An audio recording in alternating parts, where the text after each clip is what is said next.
Assalamu alaikum students, this is Dr. Asir Idmal here with lecture 29 of cognitive psychology, and today we are going to continue our discussion of long-term memory.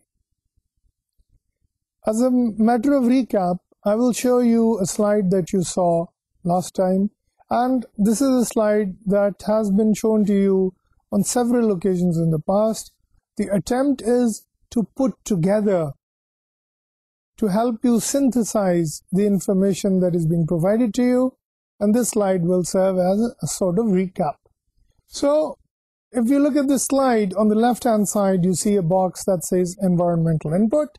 That's all the information, all the stimuli, be it sounds, taste, smell, or vision, impinging upon our senses. Then what we have is the sensory register.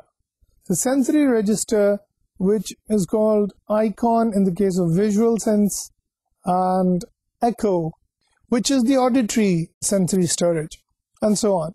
So in the sensory register, this information is kept, and we know that the sensory register has a huge capacity. It contains most of the information that the sense has received, but its temporal resolution is very low. It loses most of the information in less than a second in the case of icon, and for a few seconds in the echo. So then the information enters the short-term memory or the working memory, both, because some people make a distinction between the two. Here a lot of decisions are made, control processes come into action, attention helps to select the information, and certain material from the long-term memory is activated, and then certain responses are made. The information is also passed on to long-term memory for permanent storage, and we know from this model that long-term memory has nearly infinite capacity, and that it doesn't lose any information, but it's the short-term memory that has very limited capacity and keeps the information in for a very short duration. So we described long-term memory as a memory that lasts more than 20 seconds. Now, this 20-second distinction is important because that has been found to be the duration for which the short-term memory remains active. So anything that is stored beyond 20 seconds, we say is part of the long-term memory. What is long-term memory? And we described to you that it's different things to different people. Students are concerned about studies, so they're concerned about remembering what they've studied. Memory for older people can be about finding keys, the ones that they've misplaced.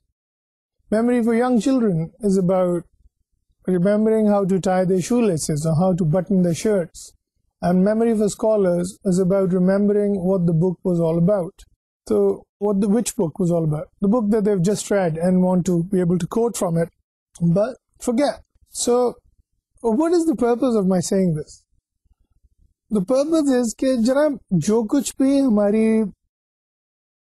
हमारी knowledge है, जो कुछ भी हमारी understanding है, वो सब की सब long term memory में store हुई है, और उस long term memory में से हम वो information निकाल के short term memory में ले आते हैं और उसे इस्तेमाल करते हैं. So we talked about different kinds of long term memory. उसमें एपिसोडिक मेमोरी की बात की थी और प्रोसीजरल मेमोरी से उससे कंट्रास्ट किया था कि बाज लोग जो है वो अपना नाम तक तो भूल जाते हैं, लेकिन उन्हें ये नहीं भूलता, जब एमनीजिया होता है तो उन्हें ये नहीं भूलता कि दांतों को ब्रश कैसे किया जाता है, या शू लेसेस कैसे टाई किए जाते हैं, शर्ट्स को कैसे बटन किया जाता है. Then we made a distinction between semantic versus sensory, के चीज़ों के मीनिंग याद करना और चीज़ है और चीज़ों कि एग्जैक्ट सेंसरी एक्सपीरियंस जो है उसको याद करना और चीज़ है, जैसे कि किसी परफ्यूम की स्मेल को याद करना या किसी खाने की टेस्ट को याद करना। And then implicit versus explicit memory में डिस्टिंक्शन किया था कि वो चीज़ें जो आप डिलिबरेटली लर्न करते हैं एज अपोज टू वो चीज़ें जो कि आप नॉट कॉन्शियसली लर्न करते हैं। And what kind of things do we study in long-term memory? I told you that we study transfer from short-term memory to long-term memory, then retrieval from long-term memory back into short-term memory, then we study things like recall versus recognition, then we study things like applications of these principles of long-term memory जो कि इस्तेमाल होते हैं studying में और tests में, role of rote learning की understanding में, or even in eyewitness testimony. So this is a brief introduction of the overarching concerns that we have with regards to long-term memory and its relationship with short-term memory. Now, as I said over and over again in the past, cognitive psychology is about experiments. We do experiments to test ideas that has come from some theoretical models. We refine these models in light of the findings of these experiments. And sometimes we generate new models based on these experiments. But because cognitive psychology remains very firmly rooted in the scientific tradition, we remain an experimental science. So I will now bring to you another classic experiment. This was done by Anderson in 1976. He showed subjects sentences like the following: the sailor is in the park, or the lawyer is in the church. So having seen two sentences like these, they were tested on, they were showed sentences like the sailor is in the park, which means that it was a sentence that they had seen, or they were shown a sentence like the sailor is in the church. Now this is a sentence that they have not seen before. Now what they did was they asked subject to identify whether or not the sentence that was shown to them was the same as the one that was shown to them before. Now the first two sentences, some people were just shown it once and then asked to do the task, the test. Others were made to practice it a lot. So others learned these sentences by heart, and then the other thing the scientists manipulated in this particular case was they delayed the presentation of the second sentence. And let's look at the findings here. What they found was that when the sentence was studied less, when it wasn't studied very much, that condition they called the less study condition. And when the sentence was studied a lot, that was called the more study condition. And then when the delay between the presentation of the first sentence and the second sentence was short, it was called the short delay condition. And when the delay between these two sentences was long, it was called the long delay condition. Now, what they found was, the findings are being shown on the slide. What they found was that in the less steady condition and the short delay condition, subjects were fastest, almost fastest, was 1.11 seconds. And in the more steady condition, with the short delay, they were nearly at the same level as in 1.10 seconds.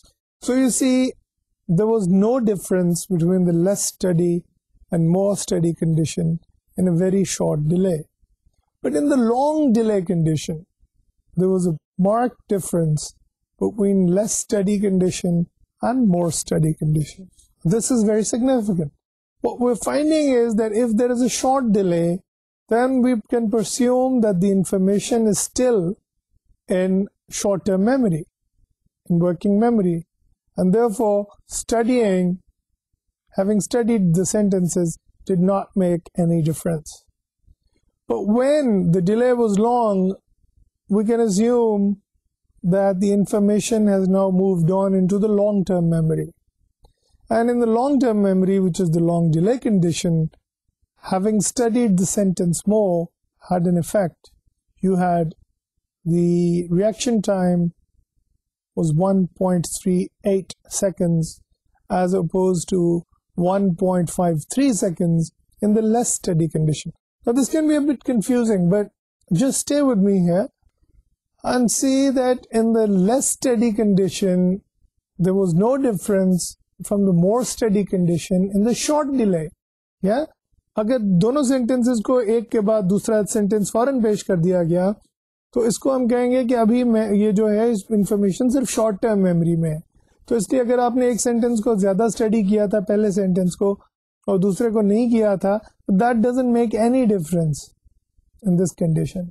लेकिन जब थोड़ा delay हो गया है, long delay हो गया है, that means the information is in the long term memory, then having studied the sentence has an effect on the reaction time. यानी लेस स्टडी वाले जो हैं वो स्लोअर हैं और मोर स्टडी वाले फास्टर हैं. And in fact, we compared the less steady short delay with long delay and more steady short delay with long delay, and we found that less steady people had a time span of 0.42 milliseconds, whereas more steady had a time span of 0.28 seconds. Sorry, it wasn't milliseconds but seconds. So we see that there is a considerable difference that is added to reaction time because of more study. What does it mean? What is the implication of this? What is being shown here is the weaker memories. Weaker memories क्या होती हैं? जिनको हमने कम study किया, we can assume that they are weaker memories. The weaker memories take longer time to reactivate. यानी अगर हमें कोई चीज़ याद करनी है तो उसे ज़्यादा बार हमें पढ़ना चाहिए, उसे स्ट्रेंथन करना चाहिए उस मेमोरी को, क्योंकि अगर वो वीक मेमोरी रहेगी तो उसको रीएक्टिवेट करने के लिए ज़्यादा टाइम लगेगा. And if you look at it in terms of the spread of activation model, we will see that activation spreads taking some time into the long-term memory. We'll discuss this idea more. Don't get confused. Don't be alarmed. If something seems difficult, we will explain it to you over and over again. Now, Perlmutter and Anderson, in a study that has been unpublished but cited in Anderson's book on cognitive psychology, they describe an experiment, a priming experiment, that's considered a classic as well. Now, in which they had two conditions. One condition is called the priming condition, the other is called the control condition. Priming condition में होता है कि, for instance, we have a pair here. First part of the pair is a word, the second part of the pair is a letter.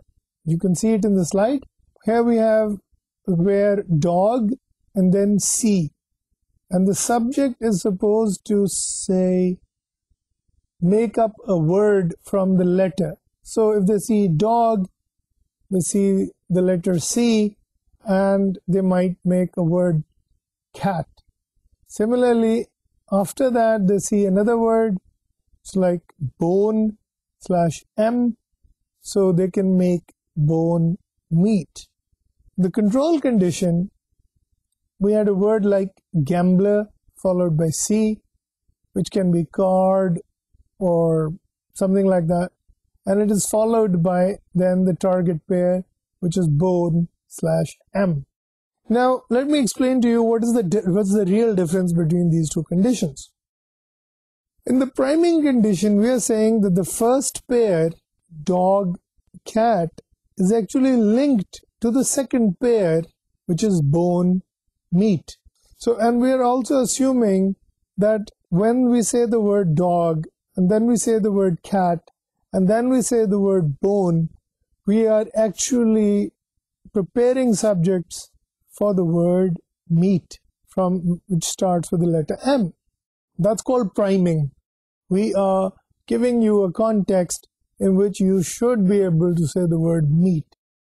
Whereas in the control condition, we are giving them a pair like gambler, card, which is not a good prime for bone and meat. So because it's totally unrelated to that sort of a condition. So what we found in this study was that after priming, the reaction time was 1.41 seconds. Subjects were able to come up with a word like meat in 1.41 seconds, whereas in the control condition, they came up with a word like meat in 1.53 seconds. So there was a clear difference between priming and the control. Now, if you look at the slide, I've tried to explain through the network model, through the spread of activation model, what the difference is between the two conditions. Now, if you look at how information might be stored in our long-term memory, and that's an issue to which I'll return in some later lecture. But for now, if we look at some propositions, some statements in our memory, long-term memory, in which the information that is being presented is stored, you can see on the slide, I've got a pattern that says dog chases cat, dog eats meat, bone is a part of meat. So these are three things that are connected in that slide that I'm showing you, and they are linked through the eat, the word eat of the dog eat meat, and that is how activation spreads from dog to bone, and then from both dog and bone to the word meat. So you can clearly see this in this network of propositions that is being shown to you in the above slide, that there is a relationship between these words that spreads activation through the target word and makes it recognizable much quicker than it was in the control condition. So I hope this point is clear to you. Now, what's important here is if you see the difference between the time, it's hardly, 1/10 of a second. It could even be less than that. And now what this means is that it's not a conscious decision. ये consciously नहीं होता, आप ये बैठ के फैसला नहीं करते कि चूंकि मैंने कुत्ते और हड्डी के बारे में सुना है तो अब आगे गोश्त की बात ही हो सकती है. It's not a conscious decision. It happens in split second and you give a response and you don't even know that you're faster in giving this response in the case of dog and bone as opposed to gambler and card. So we call this associative priming. That is, the priming happens through association, and Meyer and Schwabenwelt in 1971 did an experiment which is classic demonstration of associative priming. Now they showed subjects item pairs, and we're calling these either positive pairs or negative pairs. If you look at the slide that's being shown to you right now, positive pairs are like nurse, butter, bread, butter. And negative pairs are like plame, wine, wine, plame, plame, rib. Now, negative pairs are so called because at least one of the words in the pair is a non-word. Negative pairs में से अगर दो लफ्ज हमने आपको बताए हैं, उनमें से दो लफ्जों में से एक बेमानी लफ्ज है, वो लफ्ज है ही नहीं. और ये भी हो सकता है कि दोनों ही नॉन वर्ड हों, जैसे प्लेम और रियब है, last condition. So positive pairs and negative pairs are different in one regard. One of the items, and that is at least one of the items in the negative pair is a non-word, and in a positive pair both words have to be words. Both items have to be words.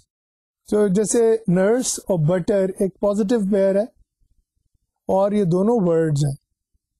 इसी तरह bread और butter positive pairs हैं because ये दोनों words हैं, लेकिन प्लेम कोई word नहीं है, तो इसलिए प्लेम और वाइन का जो पेयर है वो एक नेगेटिव पेयर है, because at least one of the words is a non-word.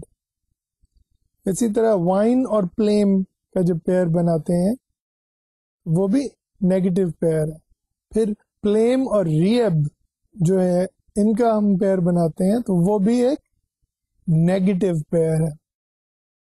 Now the idea is कि subjects are supposed to either say no or yes. तो उन्हें दो कीज कंप्यूटर पे मार्क कर दी गई हैं, एक पे नो लिख दिया गया, एक पे yes लिख दिया गया. तो जैसे ही उनके सामने वो पेयर अपीयर होता है, they are supposed to decide whether it is a negative pair or a positive pair. And if they press no, then they've found it to be a negative pair. And if they found it to be, if they're answering yes, that means they have found it to be a positive pair. And you can see the results at the bottom row of the slide.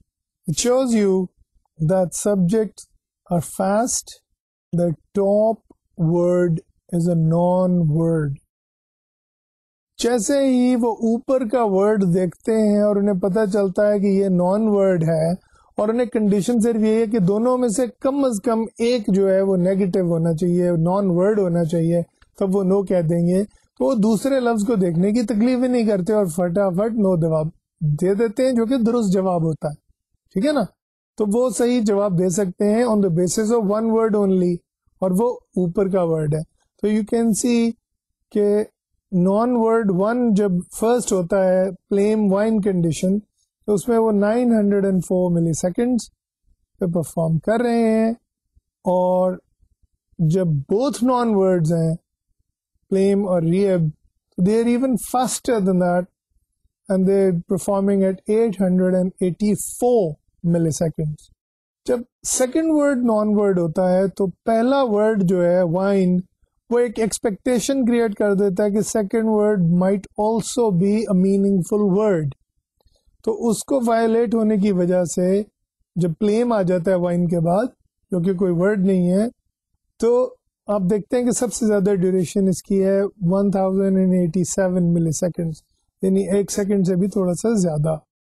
We were actually interested in the positive pairs. Meyer and Schwabenwald in 1971 wanted to see what the difference was between the different positive pairs. एक जैसे pair है nurse and butter. अब nurse और butter का आपस में कोई वाज़ेह relationship नहीं है अंग्रेजी जबान में, लेकिन bread and butter are related words. In fact, they're shown together usually as cliches. So we say कि oh, this job is my bread and butter. मतलब है कि इस जॉब से मुझे रोजी रिस्क मिलता है. Bread and butter are related words, और वैसे भी हम ब्रेड पे बटर लगाते हैं. तो these are related words, and we find the subjects were actually fastest in identifying positive pairs that were related, even faster than the condition when both non-words were detected. So nurse butter जो है, it takes 940 milliseconds, whereas bread and butter takes 855 milliseconds, the shortest possible time. तो जहाँ both non-words थे या both positive words थे that were related, that was the situation in which subjects were the fastest. And subjects were faster in the non-word first condition than in the non-word second condition. यानी first word को non-word देखते ही subjects का answer correct हो जाता था, लेकिन जब वो second present किया जाता था तो that actually violated an expectation. So these are the main findings. What are the implications? This result indicates that because subjects judged the first item to be a word, activation spread from that word and primed information about the second associatively related item. अब मैं क्या कहना चाह रहा हूँ, इसका मतलब क्या है? इसका मतलब यह है कि जब उन्होंने पहले आइटम को वर्ड देखा, यानी ब्रेड देखा, तो क्या हुआ? जब उन्होंने वर्ड ब्रेड देखा तो उससे एक नेटवर्क है जनाब चीज़ों का. किन चीज़ों का? प्रोपोजिशंस का, वर्ड्स का, मीनिंग्स का एक नेटवर्क है हमारे माइंड में, हमारी लॉन्ग टर्म मेमोरी में. तो जब ब्रेड वर्ड को हमने देखा तो ऑलरेडी बटर जो है वो एक्साइट हो चुका है, वर्ड जो है उसकी नोट जो है वो एक्साइट हो चुकी है, एक्टिवेट हो चुकी है, और उस वजह से जैसे ही वो लफ्ज बटर को देखता है वो आंसर प्रेस कर देता है. he was already expecting it, the word had already been activated. लेकिन नर्स को देखने के बाद जब उसने वर्ड बटर देखा तो बटर की कोई खास एक्टिवेशन नहीं हुई थी. नर्स के साथ डॉक्टर का वर्ड एक कॉन्सेप्ट एक्टिवेटेड था, उसके साथ यूनिफॉर्म का कॉन्सेप्ट एक्टिवेटेड होगा, हॉस्पिटल का कॉन्सेप्ट एक्टिवेट होगा, डिजीज का होगा, सिकनेस का होगा, पेशेंट का होगा, इलनेस का होगा. लेकिन बटर जो है is not one of the first words that comes to mind if you think of a nurse. Whereas when you say bread, butter is one of the first things that comes to mind, and that is why we can argue that when we see the word bread, butter is activated. Now, but there is another thing which is what makes this whole experiment interesting. That this experiment, or any experiment for that matter, is not just about long-term memory, but it's about the interaction of long-term memory and the short-term memory. और मैं अर्ज करता हूँ कि वो क्यों. जब हम जजमेंट करते हैं कि जनाब आपने ये वर्ड देखा है कि नहीं देखा, तो क्या होता है? What happens when we see a word and when we have to decide what's the following word? That judgment takes place in the working memory. It takes place in the short-term memory. Judgment किसी किस्म की भी है, हमारा conscious mind करता है ना. So what do we conclude from there? We conclude that we need to activate words that are in the long-term memory enough. We need to excite those words enough so that they can be seen in the short-term memory. And when they are, it is the related word, meaningfully related words in the long-term memory that win over those words that are not related. तो जो relationship है long-term memory में उन words का, that allows not just a word but its partners, its closely linked words, its associated words, so also come into short-term memory. And that is the effect we are seeing here. So one practical application of this idea is that we can read related material faster than non-related incoherent material where words might be arranged randomly. तो अगर हमें वैसी material मिल जाता है याद करने के लिए जहाँ मीनिंगफुल मैटर और रिलेटेड मैटर है आपस में, तो वो हम आसानी से याद कर सकते हैं और उसे अच्छी तरह से पढ़ सकते हैं, as opposed to material where things are unrelated and not arranged very meaningfully or in close relationships of the words. Now, priming so far, as you can see, is considered an important fact. Why? Because it tells us that if I say to you a word, any word, that word can have an effect on the recall of a related word a few seconds later. So, two psychologists by the name of Radcliffe and McCune in 1981 did another very significant experiment, and subjects memorized a sentence like, "The doctor hated the book." Now, subjects had to decide whether the noun book was in the studied sentence. तो अब क्या हुआ? पहले उन्होंने memorise किया the doctor hated the book, फिर एक word flash किया गया जैसे बुक, और उन्हें कहा गया was this in the sentence. हाँ, जाहिर है कि अगर सिर्फ वर्ड बुक किया होता तो ये तो नॉनसेंस एक्सपेरिमेंट होता, लेकिन और भी लफ्ज किए गए जैसे चेयर, टेबल. अब ये चेयर और टेबल इस सेंटेंस में तो नहीं है. So subjects had to decide whether the noun that was being shown to them was in the sentence that they had studied. So they memorized several sentences like or such as the one, "The doctor hated the book." Sometimes a prime word such as doctor was presented just before the word book. अब उन्होंने क्या किया कि जनाब उन्होंने decide तो करना था कि भाई अच्छा आपको एक वर्ड दिखाया जाएगा बीप के बाद, और बीप के बाद जो वर्ड दिखाया जाएगा आपने बताना है कि वो सेंटेंस में था जो आपने मेमोराइज किया। तो अब उन्होंने इसको किया गया कि जब वो बीप आती थी तो उसके बाद जो वर्ड आता था उसको उन्होंने बताना होता था, लेकिन अगर बीप से पहले उन्होंने आपको एक वर्ड दिखा दिया डॉक्टर, और उसके बीप के फौरन बाद जो आपने जवाब देने के लिए देखना है वर्ड को वो था बुक, तो this is priming that was not related to the sentence itself. What they found was कि कंट्रोल ग्रुप जिसमें के प्राइम पेश नहीं किया गया था उसने परफॉर्म किया 667 मिलीसेकंड्स के लिए, और जहां डॉक्टर वर्ड से बुक को प्राइम किया गया that was 624 milliseconds reaction time. So another clear example that priming helps, and this priming actually increased the effect to about 50 milliseconds. About 1/20th of a second was gained in terms of advantage. अब उन्होंने एक और चीज की रेटक्लिफ और मैकून ने कि they varied the delay between prime and target from 50 milliseconds to 300 milliseconds.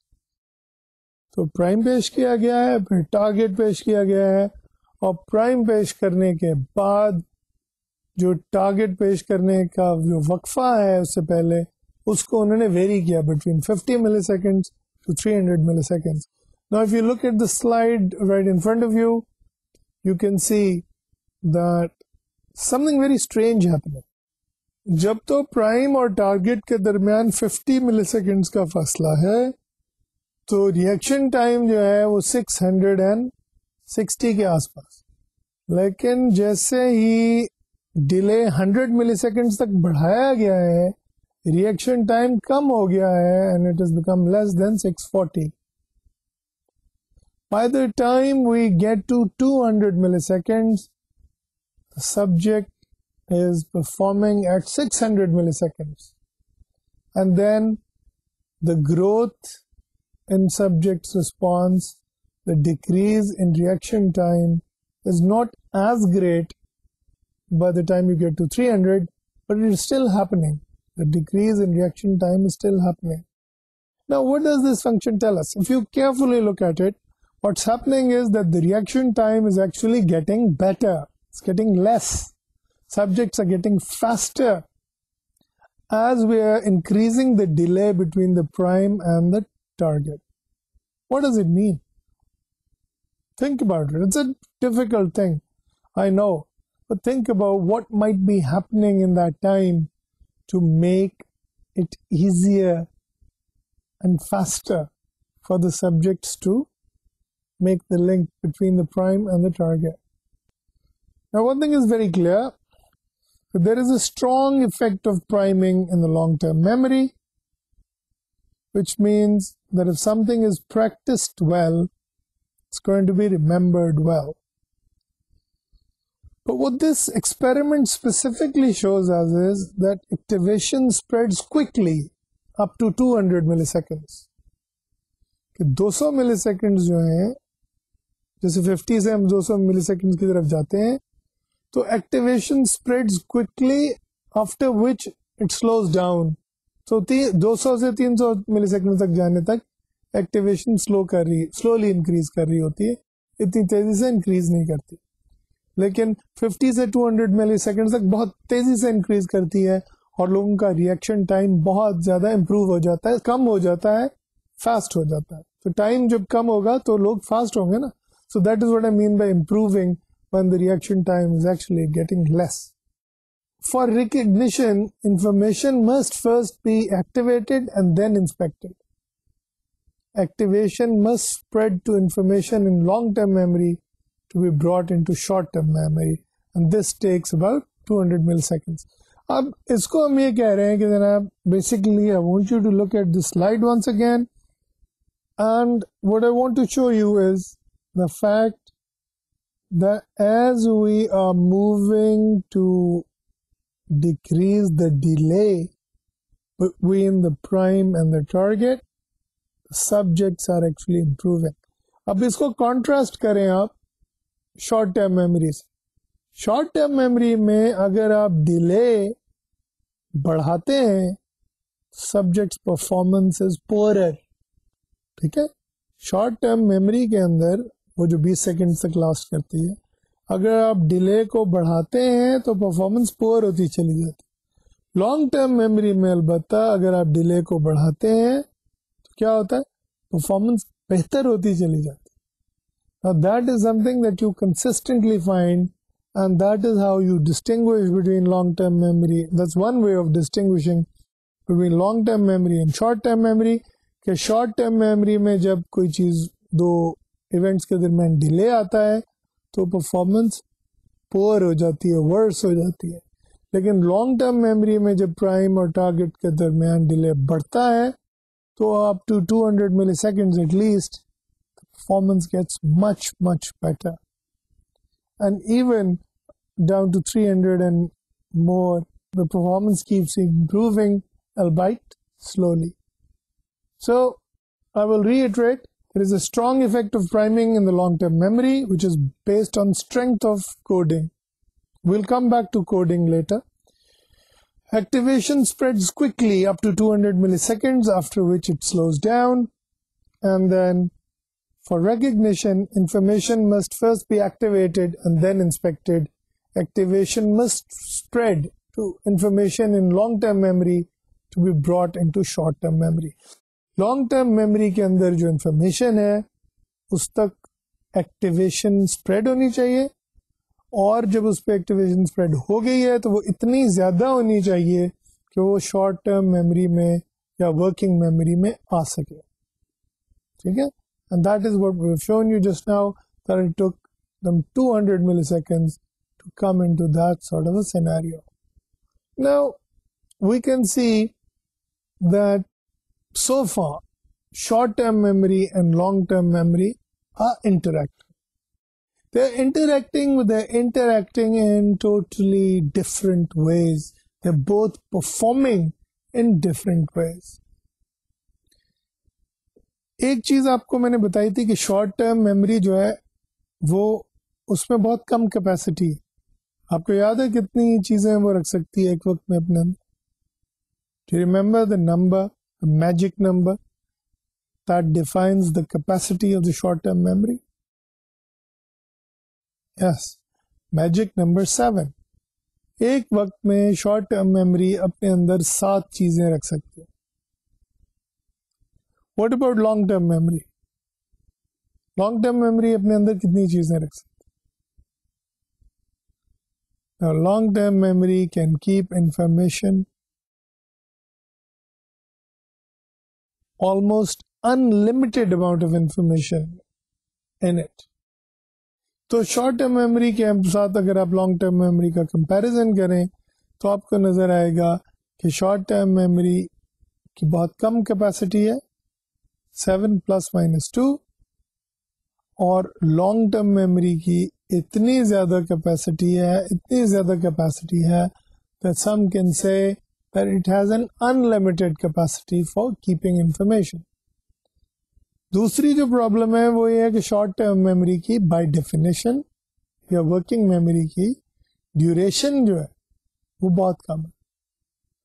तो ना सिर्फ उसकी जो कैपेसिटी है वो 7 है, वो उसकी जो ड्यूरेशन है वो हमने 20 सेकंड्स तक रखी है. उसके बाद डिके जो है वो ऑलमोस्ट कंप्लीट हो जाता है इंफॉर्मेशन का जो शॉर्ट टर्म मेमोरी में, unless that information has been encoded into long term memory.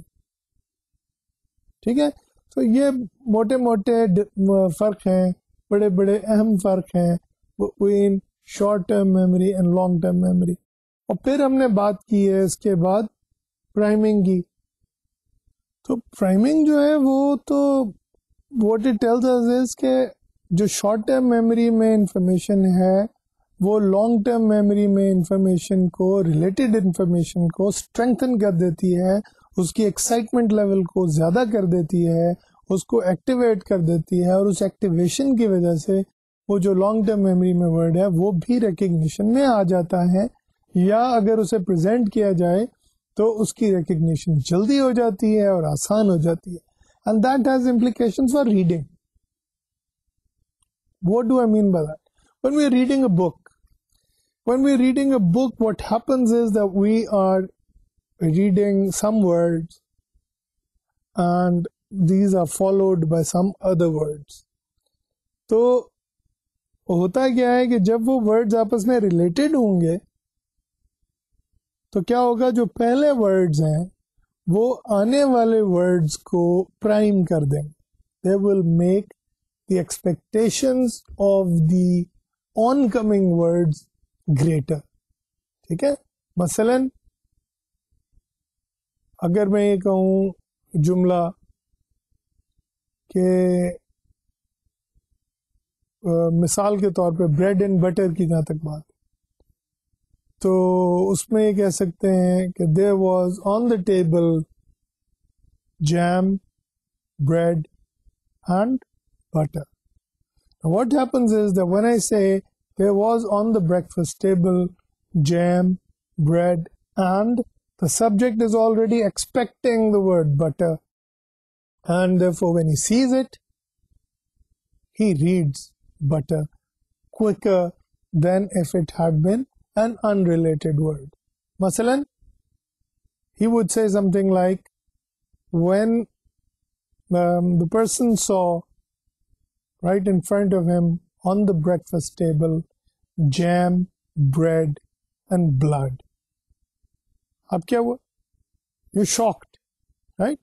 कि ये क्या हुआ? अभी तो जैम था, ब्रेड थी, आगे ब्लड कहाँ से आ गया? Okay, but this is a device a writer uses to develop a shock, an effect that stuns you, an effect that creates a sense of suspense, an effect that creates a sense of mystery. But when it comes to reading something that is simple, then related words have a better effect. Now I just gave you a counter example just to show you कि ये जरूरी नहीं है कि सिर्फ related word ही जो हैं वो क्या कहते हैं ज्यादा अच्छी तरह याद रह जाते हैं. Unrelated word भी कई दफा अच्छी तरह याद रह जाते हैं provided they're shocking enough. ठीक है. मसलन if I say something like there was before him on the breakfast table bread, jam, bread and a spoon, तो ठीक है, जैम और ब्रेड ने स्पून को प्राइम उस तरह से नहीं किया जैसे कि बटर को वो प्राइम करता है, लेकिन स्पून भी टेबल का ही आइटम है, उस कॉन्टेक्स्ट में फिट हो जाता है, तो कोई बात नहीं.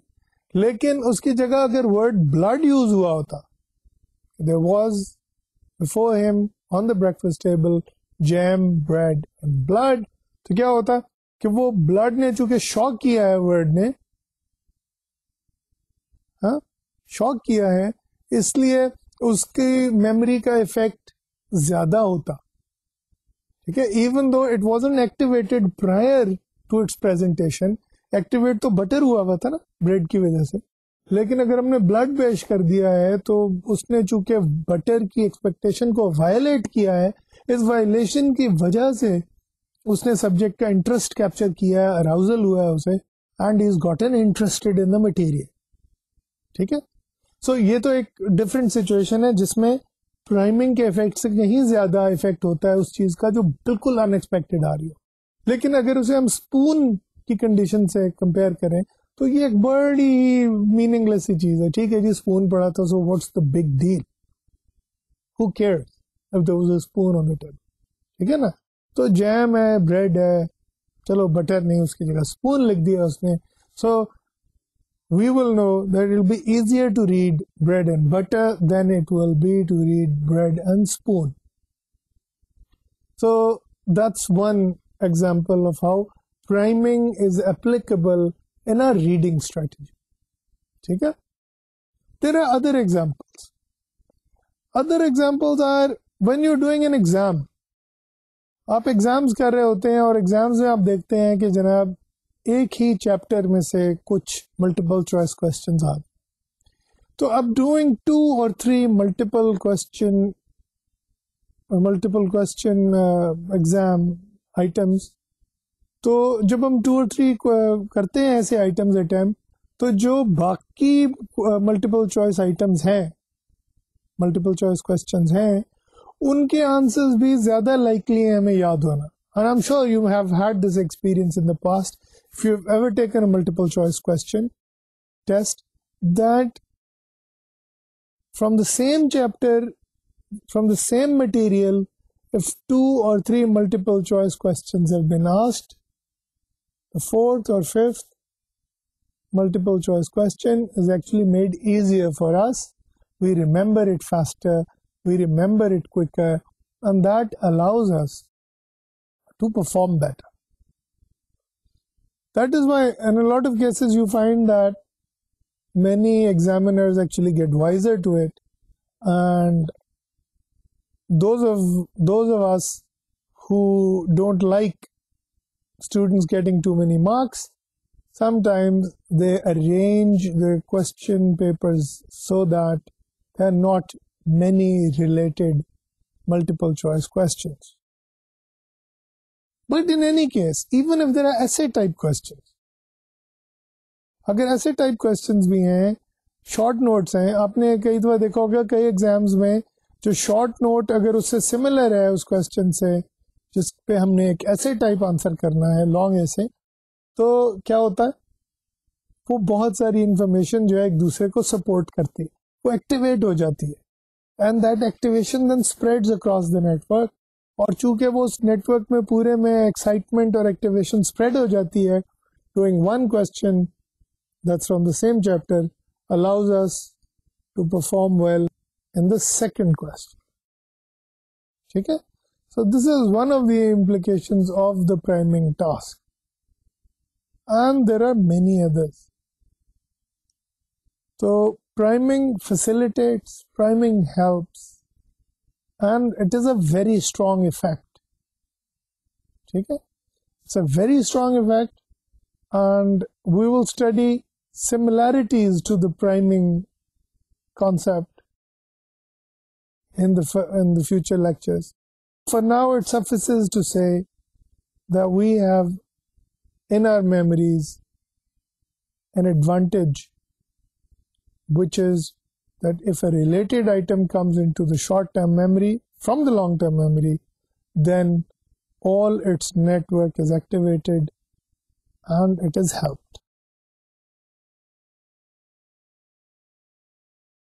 Now the question is, can the same thing that primes cause an interference? देखिए बात क्या है, हमने देखा है पहले शॉर्ट टर्म मेमोरी की डिस्कशन में कि अगर सिमिलर आइटम्स आ जाते हैं, सिमिलर आइटम्स अगर आ जाते हैं शॉर्ट टर्म मेमोरी में, तो वो शॉर्ट टर्म मेमोरी को इम्पेयर कर देते, they cause a disruption in the short term memory. Can we have a similar interference take place in the long-term memory? This is a question I leave for you for now. मैं आपसे ये पूछता हूँ कि जनाब हमें evidence मिल रहा है कि अगर कोई चीज़ आपको पहले से दिखाने से, उससे मुताल्लिका चीज़ पहले दिखाने से वो चीज़ एक्टिवेट हो जाती है, तो क्या ऐसा हो सकता है कि एक चीज से मिलती जुलती चीज पहले दिखाने से उसमें इंटरफेरेंस भी हो जाए? ठीक है, I want you to think about this question, I want you to think about an answer, and we will tell you about some experiments that will provide you with an answer in the next lecture. But until then, I want you to think about this question. Can things that help in the recognition or recall of an item, can those things also interfere with the recognition and recall of that item? ठीक है? So please think about this, and to sum up today's talk, I will just emphasize that in the long-term memory, we have lots and lots and lots of information. Everything that we have ever learned is in our long-term memory, and what happens is that by setting up expectations in the short-term memory, we can facilitate recall of certain items and recognition of certain items. And with that, I leave you today. Thank you very much.